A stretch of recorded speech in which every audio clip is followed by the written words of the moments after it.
की वीडियो में डिस्कशन कर रहे हैं टीडीएस ऑन कैश विड्रॉल। आप चाहे पैसा बैंक से निकालो या बैंक में डालो, दोनों के लिए गवर्नमेंट ने नियम बना रखे हैं। इस वीडियो में हम डिस्कशन करेंगे कैश को विड्रॉ करने के लिए। तो विड्रॉ आप कैसे कर सकते हो? एटीएम से भी कर सकते हो या बैंक में सेल्फ का चेक देके भी आप विड्रॉ कर सकते हो। तो गवर्नमेंट कहती है कि विड्रॉ करो, हमें कोई दिक्कत नहीं है, कैश में विड्रॉ करो, बट आपका सेक्शन 194N में बैंक टीडीएस डिडक्ट करेगा। कब ये टीडीएस करता है, क्या है लिमिट, सारी चीजें इस वीडियो में डिस्कस कर रही हूँ। तो वीडियो अच्छी लगे लाइक कर देना, इंपॉर्टेंट लगे शेयर कर लेना। चलिए क्विकली आपको लेकर चल रही हूँ टीडीएस के जो हम ये 194N है, इस वीडियो में हम डिस्कस करेंगे कि क्या प्रोविजंस है और कैसे फिर ये टीडीएस आप वापस ले सकते हैं। यानी आईटीआर भरने के बाद आप अगर इसको क्लेम करेंगे तो आपको ये टीडीएस रिफंड भी मिल जाता है अगर आपका रिफंड बनता है। तो क्विकली आपको लेकर चल रही हूं मैं प्रोविजंस की तरफ। अब मैं आपको ले आई हूँ पहले StudyBuddy.com पे, क्योंकि यहाँ हमारे कोर्सेज एक्टिव है। बहुत सारे पर्सन कोर्सेज में इंटरेस्टेड रहते हैं, तो यहाँ जीएसटी, इनकम टैक्स, ऑटोमेशन और बहुत सारे कॉम्बो अवेलेबल है। जिनके लिए कोर्स बेनिफिशियल नहीं है they can skip this info, और जिनके लिए बेनिफिशियल है वो डिस्क्रिप्शन में लिंक्स चेक कर सकते हैं सभी कोर्सेज के, या फिर StudyBuddy.com को विजिट कर लीजिए। डिटेल में डिस्कशन करूंगी मैं वीडियो के एंड में। तो चलिए अब डिस्कशन करते हैं, इसकी कुछ बेसिक से डिस्कशन करेंगे। कोई भी पर्सन कैश विड्रॉ अगर करता है बैंक से, कर सकता है, कोई दिक्कत नहीं है, बट गवर्नमेंट कहती है कि अगर आप 20 लाख से ज्यादा का कैश विड्रॉ करेंगे तो हम आपका टीडीएस काटेंगे। अब आप कहोगे कि मैम हमने तो सुना था कि 1 करोड़ की लिमिट है, 1 करोड़ का कैश विड्रॉ करेंगे तो टीडीएस कटेगा। जी हाँ, दोनों ही लिमिट्स है। वो कैसे, क्विकली बता रही हूँ आपको। देखिए, एक होते हैं आईटीआर फाइलर्स जो टाइमली अपनी आईटीआर फाइल करते हैं, और एक होते हैं नॉन आईटीआर फाइलर्स। तो इसीलिए दो लिमिट्स हैं। 20 लाख की लिमिट उनके लिए है जो है नॉन आईटीआर फाइलर, और 1 करोड़ की लिमिट उनके लिए है जो आईटीआर फाइल करते हैं। तो अगर हम जाने what is TDS on cash withdrawal under section 194N, तो कौन से सेक्शन में ये टीडीएस करता है? 194N में। और इवन इस वीडियो में मैं आपको ये भी बताऊंगी कि कैसे चेक करना है आपका 194N में टीडीएस कटा है या नहीं। ठीक है, according to section 194N of the act, TDS to be deducted if a sum or aggregate of sum withdrawn in cash by a person in a particular financial year is exceed। तो पूरे financial year का total amount देखा जाएगा from a particular bank, bank wise he limit है। ठीक है, इसका ध्यान रखना, ये लिमिट बैंक वाइज है, क्योंकि एक बैंक दूसरे बैंक से ऐसा कोई कोऑर्डिनेशन नहीं करता कि तुम्हारे बैंक से कितना कैश विड्रॉ किया और तुम्हारे बैंक से कितना कैश विड्रॉ किया है। तो बैंक वाइज ही लिमिट है।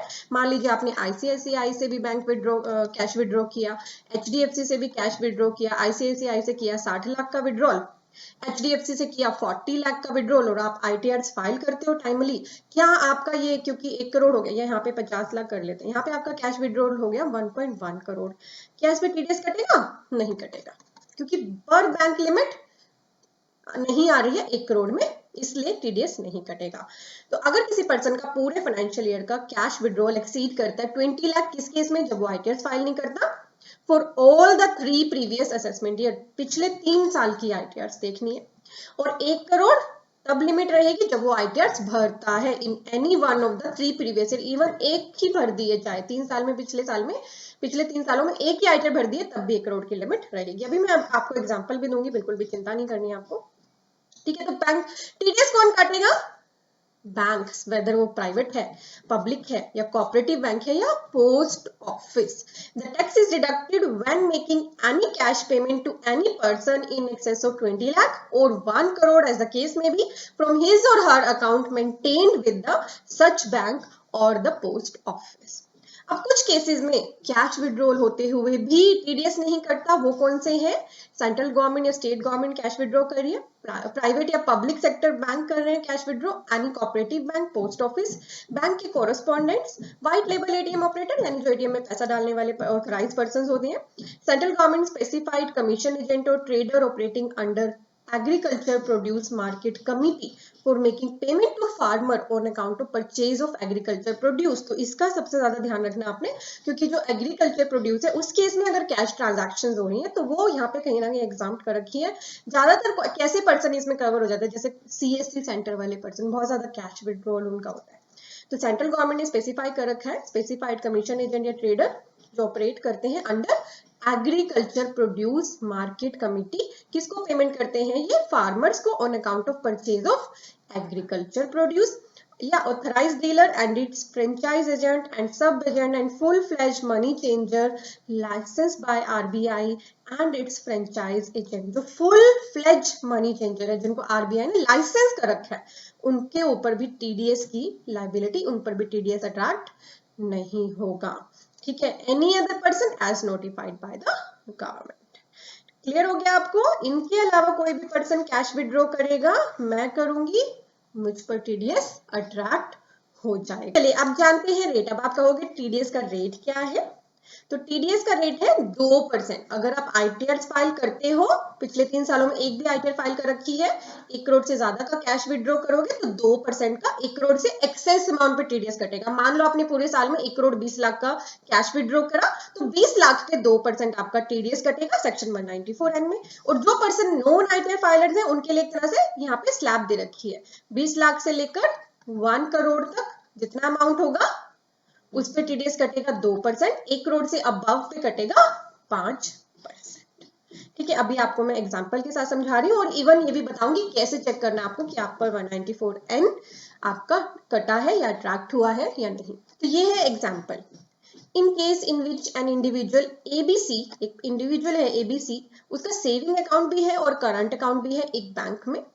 ड्यूरिंग फाइनेंशियल ईयर 2021 उसने विड्रॉ किया है cash 50 lakh from the saving bank account on 31 December 20 and 60 lakh from the current account on 28 February 2021। यानी उसने अपने बैंक अकाउंट से कितना पैसा निकाला? 50 प्लस 60 लाख यानी 110 लाख, 1 करोड़ 10 लाख। तो हमें बताना है कितना टीडीएस इस पे डिडक्ट होगा।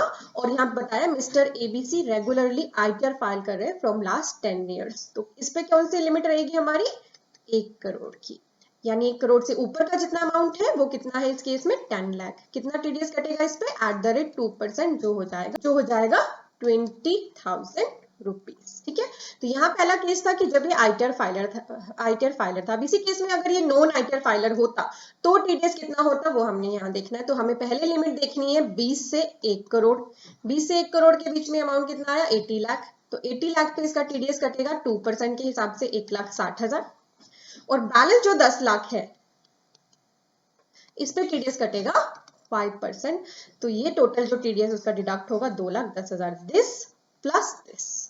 क्लियर है? इस तरह से आपको एक स्लैब की तरह यहाँ पे वर्किंग करनी है। तो मैं आपको एग्जांपल से बता रही हूँ, दीज लिमिट्स आर पर बैंक लिमिट्स। अब हम जानते हैं कि हमें इसे चेक कैसे करना है कि ये हमारे लिए डिडक्शन हुई है तो सही हुई है या नहीं।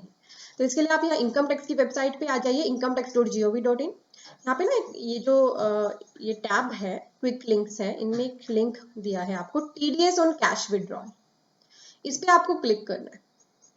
यहाँ पे क्लिक करते ही आपको अपना पैन नंबर और मोबाइल एंटर करना है, mobile number, active mobile number और पैन, जिसका भी आप चेक कर रहे हैं टीडीएस एंड कैश विड्रॉल, बस वो एंटर करना है। आपका ओटीपी आएगा, ओटीपी से वेरिफिकेशन आ जाएगा और फिर आपको दिखा देगा ये कि कितना परसेंटेज ऑफ टीडीएस आपका सेक्शन 194N में डिडक्ट हुआ है। जिसका नहीं हुआ होगा तो ये बता देगा कोई डिडक्शन नहीं है, जिसका हुआ होगा टीडीएस डिडक्ट तो वो परसेंटेज यहाँ पे दिखेगी।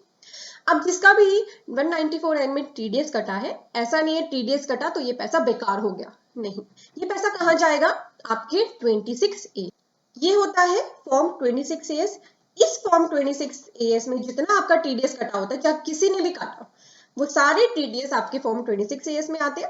और फिर आप अपनी आईटीआर फाइल करिए on the basis of your income. अगर आपका वो 194N का टीडीएस रिफंड हो सकता है, रिफंड के लिए एलिजिबल हो जाते हैं क्योंकि आपकी इनकम कम है, टीडीएस कट गया है फिर भी, तो आप उसका रिफंड ले सकते हो। यानी इसके लिए आपको इनकम टैक्स रिटर्न फाइल करनी पड़ेगी। और अगर आपको इनकम टैक्स रिटर्न फाइलिंग में दिक्कत आती है तो आपको जो स्क्रीन पे वेबसाइट दिख रही है www.legalsahayak.com, आप इनकी पेड सर्विसेज ले सकते हो। तो मैं उम्मीद कर रही हूँ मैंने आपके सारे क्वेश्चंस कवर कर दिए हैं 194N के। कोई भी और कंफ्यूजन है then you can ask me in the comment box, I will try to reply you. ठीक है, तो बहुत ही केयरफुल रहना है कैश डिपॉजिट या विड्रॉल करते हुए। अब जानिए हमारे कोर्सेज के बारे में। तो हमारी जो वेबसाइट है हमने बहुत ही सिंपल रखी है। होम पेज पे भी कोर्सेज का लिंक मिल जाएगा या फिर आप सिंपली कोर्सेज में आ जाइए। तो हमारे जो मेन कोर्सेज हैं, जीएसटी का डिटेल्ड एंड अपडेटेड कोर्स है दिस वन। इनकम टैक्स का डिटेल्ड कोर्स है जिसमें आइटर 1, 2, 3, 4 साथ ही 26Q 24Q फाइल करना बता रखा है, टैन अप्लाई कैसे होता है, पैन अप्लाई कैसे होता है, बहुत सारी बेसिक चीजें, टैक्स कैसे जमा होता है, बहुत सारी बेसिक चीजें इसमें हमने कवर कर रखी है। आप अच्छे से आइटर 1, 2, 3, 4 फाइल करना सीख जाएंगे, चाहे आप अपनी करिए या अपने क्लाइंट्स की। लिंक वीडियो के डिस्क्रिप्शन में है। पूरा अपडेटेड कोर्स है। ऑटोमेशन ऑफ बैलेंस शीट, बहुत से पर्सन बैलेंस शीट बनाते हैं, अपना इतना सारा टाइम कंज्यूम करते हैं। क्लाइंट डाटा दे गया, बैलेंस शीट बना लो, बैलेंस शीट बनाई 10 दिन में, क्लाइंट ने फिर से डाटा चेंज कर दिया, फिर से 10 दिन लगाओगे। तो आपके यही टाइम सेव हो सके हमने ये बहुत ही छोटा सा ऑटोमेशन का कोर्स आपके लिए लॉन्च कर रखा है, जिसमें आप अपना टाइम सेव कर सकते हो। चाहे आप डेली बैलेंस शीट बना लो, डेली MIS रिपोर्ट्स बना लो, बैलेंस शीट किसी भी फॉर्मेट में बना लो, चाहे कंपनी की है या प्रोप्राइटर की है, किसी भी फॉर्मेट में बैलेंस शीट बना लो, क्विकली 1 मिनट में आपका काम हो जाएगा। एंड इवन ओपनिंग क्लोजिंग को मिलाना इज अ टास्क, वो सारा काम आपका ऑटोमेशन से पॉसिबल हो सकता है। और एक्सेल से ऑटोमेशन है, कोई ऐसा भी नहीं कोई टूल यूज किया है। तो ये बहुत पॉपुलर कोर्स है हमारा। सभी कोर्सेज के लिंक वीडियो के डिस्क्रिप्शन में।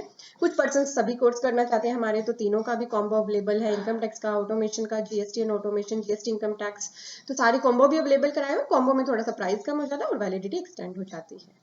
तो भरपूर बेनिफिट लीजिए हमारे कोर्सेज का। साथ ही हम मैगजीन्स भी अवेलेबल कराते हैं एवरी मंथ, तो मैगजीन सेक्शन में आपको मिल जाती है। अगर वीडियो अच्छी लगी है तो लाइक और शेयर जरूर करिएगा। Thank you for watching, bye bye.